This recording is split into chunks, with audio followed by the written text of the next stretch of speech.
ঘড়িতে তখন ভোর ৫টা। গাড়ি এসে পৌঁছলো দমদম এয়ারপোর্টে। আবার ডাক দিয়েছে পাহাড়। এইবার আকাশপথে পৌঁছে যাব পাহাড়ে। থাম্বনেল দেখে বুঝেই গিয়েছো আমাদের গন্তব্য হচ্ছে দার্জিলিং। Good morning. আবার বেরিয়ে পড়েছি। কলকাতায় যা গরম পড়েছে, একটু পাহাড়ে না গেলেই চলছিল না। থাম্বনেল দেখে বুঝেই গেছো কোথায় যাচ্ছি। চলে যাচ্ছি দার্জিলিং, আর তোমরাও আমার সাথে যাচ্ছ। তাহলে চলো যাওয়া যাক দার্জিলিং। গেট নাম্বার ১০২ থেকে বাসে করে আমরা চলে যাব প্লেনের কাছে।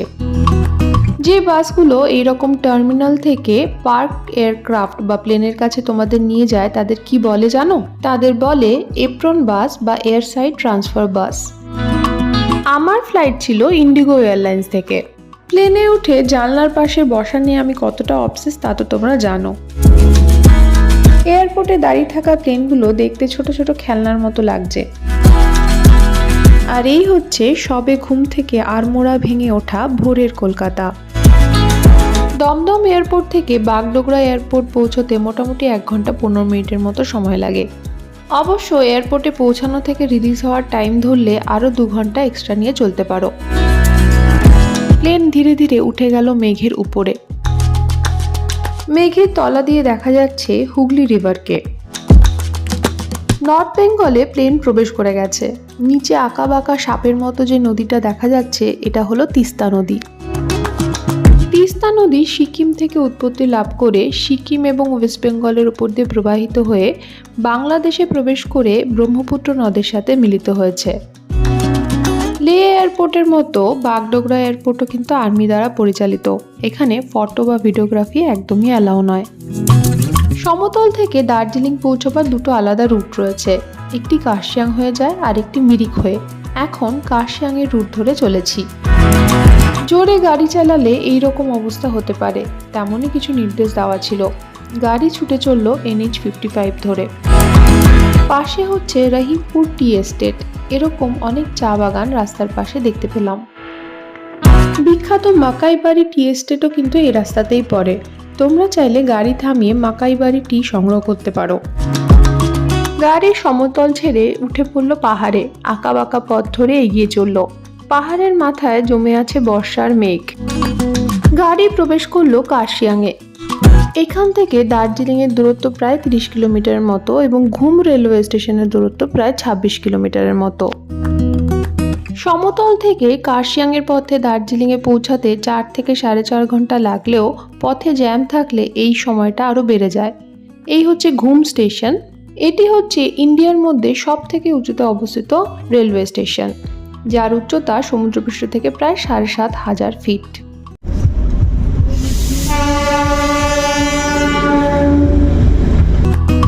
চলে গেল টয় ট্রেন। পাশেই ঘুম মনেস্ট্রিকে রেখে আমাদের গাড়ি এগিয়ে চলল হোটেলের দিকে। দার্জিলিংয়ে আমি ছিলাম রামাদা হোটেলে। রামাদা হোটেলের পাশ দিয়ে সোজা এই দিকে এগিয়ে গেলে পড়বে মল রোড। বেরিয়ে পড়লাম। কুঙ্গা এবং তার পাশে অবস্থিত ডেকেভাস রেস্টুরেন্ট হলো টিবেটিয়ান এবং চাইনিজ খাবারের জন্য বিখ্যাত। একটু এগিয়ে যেতেই বাঁ দিকে পড়লো কেভেন্টার্স। ঠিক তার অপোজিটে রয়েছে ট্যুরিস্ট ইনফরমেশন সেন্টার। এখান থেকে তোমরা বিভিন্ন ইনফরমেশন নিতে পারো এবং ট্যাক্সি বুক করে ঘুরে দেখতে পারো সাইট সিন। সোজা হেঁটে চললাম মল রোডের দিকে। বাঁ দিকেই পড়লো সবার পরিচিত গ্লিনারিজ। দার্জিলিং এর মেল রোড আমার কাছে একটা নস্টালজিয়া। ছোটবেলা বাবার সাথে যখন দার্জিলিং আসতাম তখন ঘোড়ায় চড়া ছিল ম্যান্ডেটরি। ৯টা ৯:৩০ থেকে মোটামুটি মেল রোডের সমস্ত দোকানপাট খুলে গিয়ে মেল রোড হয়ে ওঠে জমজমাট। মেল রোডে চুপচাপ বসে থাকলেও দিব্যি সময় কেটে যায়। সন্ধেবেলা এই মেল রোড সেজে ওঠে অন্যভাবে। এখানে হয় বিভিন্ন রকমের গান বাজনা এবং অনেক অনুষ্ঠান। মেল রোডের ঠিক মাঝখানেই রয়েছে অবজারভেটরি হিল। অবজারভেটরি হিলের ডান দিক ধরে সোজা হাঁটতে শুরু করলে তোমরা পেয়ে যাবে মহাকাল মন্দির। অবজারভেটরি হিলের উপরে একটি মাত্র হোটেল রয়েছে, যার নাম উইন্ডামেয়ার হোটেল। ব্রিটিশদের সময় তৈরি করা এটি দার্জিলিং এর সব থেকে পুরনো হেরিটেজ প্রপার্টি। ২ বছর আগে যখন দার্জিলিং এসেছিলাম তখন ছিল শ্রাবণ মাসের শেষ সোমবার। প্রচুর ধুমধাম করে এখানে পুজো আর্চা হচ্ছিল। ভোগ প্রসাদ খাওয়ার সুযোগ হলেও পুজো দেওয়ার বা ভগবান দর্শনের সুযোগ হয়ে ওঠেনি।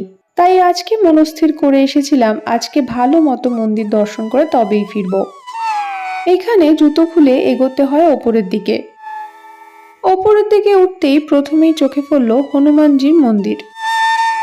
মহাকাল মন্দিরে হিন্দুইজমের সাথে সাথে বৌদ্ধইজমের দারুণ একটা সমন্বয় গড়ে উঠেছে।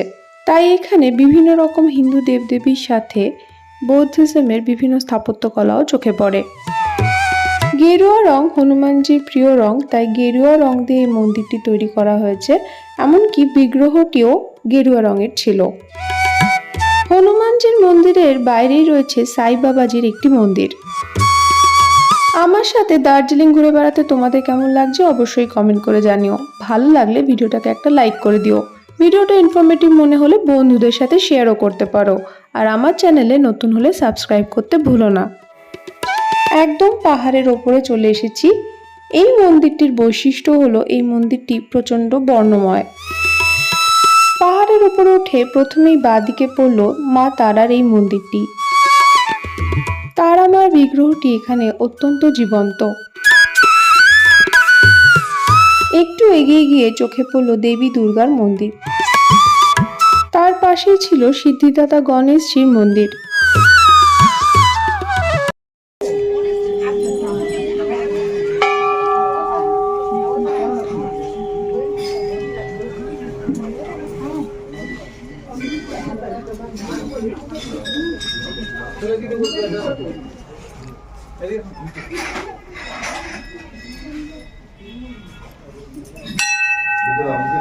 এটা হলো মন্দিরের মূল বিগ্রহ।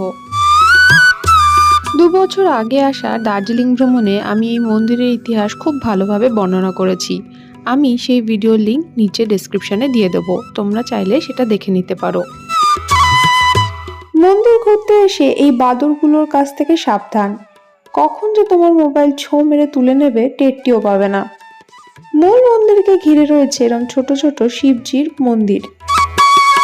আবার এখানে বৌদ্ধিজমের প্রেয়ার হুইলসও দেখতে পেলাম।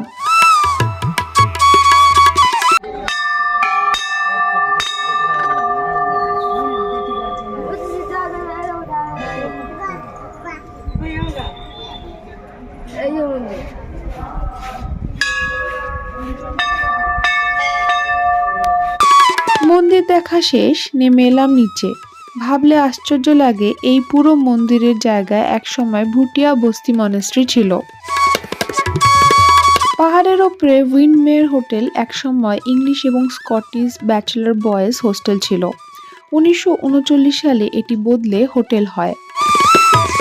এখন নেমে এসেছি অবজারভেটরি হিলকে ঘিরে রাখা রাস্তাটিতে, এবং এই রাস্তাটি 2 দিক থেকে দার্জিলিং ম্যাল রোডে গিয়ে মিশেছে।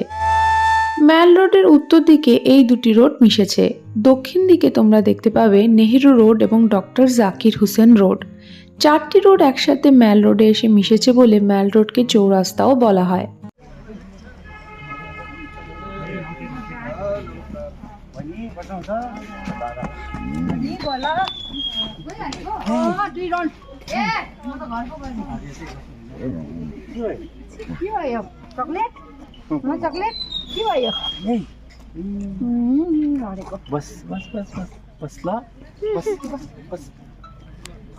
অবজারভেটরি হিলকে ঘিরে রাখা এই রাস্তাটিতে 3টে আলাদা আলাদা ভিউ পয়েন্ট আছে, যেখান থেকে আকাশ পরিষ্কার থাকলে দেখতে পাওয়া যায় পৃথিবীর 3য় উচ্চতম মাউন্টেন কাঞ্চনজঙ্ঘাকে।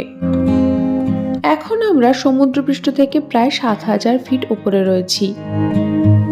আকাশ পরিষ্কার থাকলে অর্থাৎ অক্টোবর-নভেম্বর মাস নাগাদ এখান থেকে কাঞ্চনজঙ্ঘা সহ হিমালয় রেঞ্জের আরও 12টি উচ্চতম শৃঙ্গ দেখা যায়।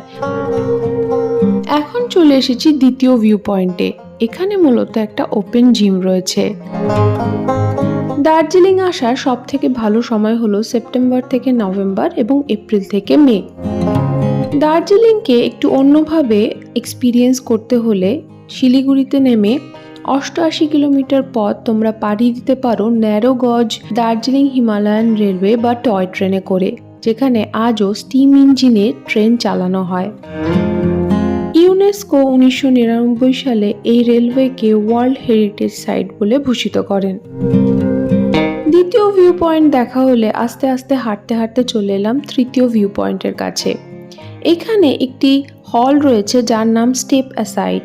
এটি হলো ফ্রিডম ফাইটার চিত্তরঞ্জন দাস মহাশয়ের শেষ বাসস্থান। এইখানে 1925 সালের 16ই জুন উনি শেষ নিঃশ্বাস ত্যাগ করেছিলেন। এখানে রাখা রয়েছে চিত্তরঞ্জন দাস মহাশয়ের একটি স্ট্যাচু। এছাড়াও তোমরা এখানে দেখতে পাবে দার্জিলিং এর মে ফেয়ার প্রপার্টিটি। সিকিমের গ্যাংটকে মে ফেয়ার প্রপার্টিটি বেশ দূরে অবস্থিত ম্যাল রোড থেকে, গাড়ি করে যাতায়াত করতে হয়। দার্জিলিংয়ে সেই সমস্যা নেই, এখানে মে ফেয়ার থেকে পায়ে হেঁটেই ম্যাল রোডে যাওয়া যায়। আজকের মতো ভিডিওটি এখানেই শেষ করলাম। তোমাদের সাথে আবার দেখা হবে পর্ব 2-তে। ততদিন সবাই খুব ভালো থেকো। এখন তবে আসি, বাই।